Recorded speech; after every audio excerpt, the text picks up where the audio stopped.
I don't have to belong to a church or go to church regularly in order to believe in God.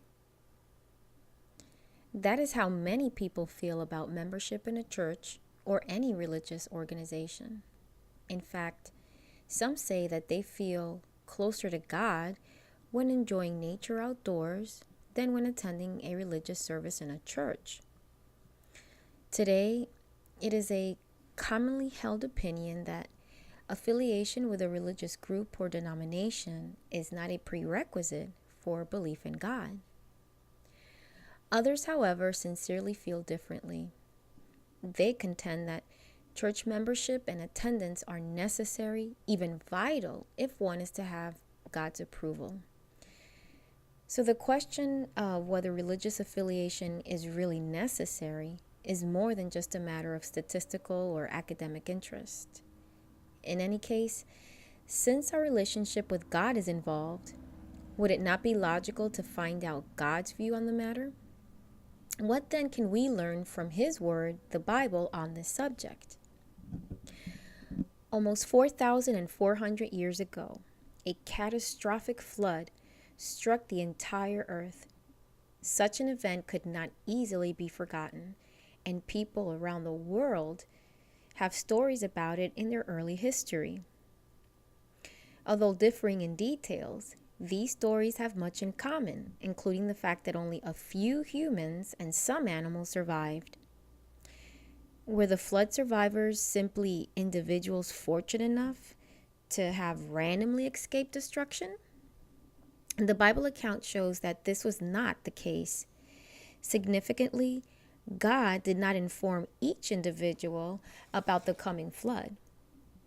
Rather, He told Noah, who in turn warned his contemporaries of the approaching deluge. Survival depended on being part of this close-knit group and on being willing to accept God's direction given to Noah. Even the animals in the ark that survived the flood did not do so apart from this group. Precise instructions were given to Noah to make appropriate provisions for the preservation of animal life. Centuries later, descendants of Noah, through his son Shem, came into bondage in Egypt. Yet God's purpose was to free them and bring them to the land that He had promised their forefather Abraham. Once again, this was not revealed to each individual, but was first revealed to those chosen to be their leaders, Moses and his brother Aaron. After the former slaves were delivered as a group from Egypt, they were given God's law at Mount Sinai and formed into the nation of Israel. Deliverance was possible for individual Israelites only because they were associated with a divinely established group and followed the direction of this group's appointed leaders. Provisions were even made for individual Egyptians to associate with this group that obviously had divine approval. When the Israelites left Egypt, these individual Egyptians went with them, thus putting themselves in line for God's blessing. Then, in the first century, Jesus began His preaching activity, gathering people together as His disciples. He, Jesus, dealt with them as a group, though He also directed loving attention to individuals according to their needs. To the 11 faithful apostles, Jesus said, "You are the ones that have stuck with me in my trials, and I make a covenant with you, just as my Father has made a covenant with me for a kingdom." Later, God's Holy Spirit came upon the disciples when they were together as a group.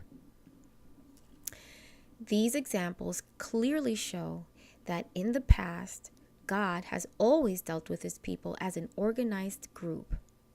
The few individuals with whom God had dealings personally, like Noah, Moses, Jesus, and others, were in fact used by Him to communicate with a closely associated group. There is no reason to believe that God deals any differently with His servants today. Of course, This gives rise to another question. Will affiliation with just any religious group suffice? We will consider this vital question in the next article.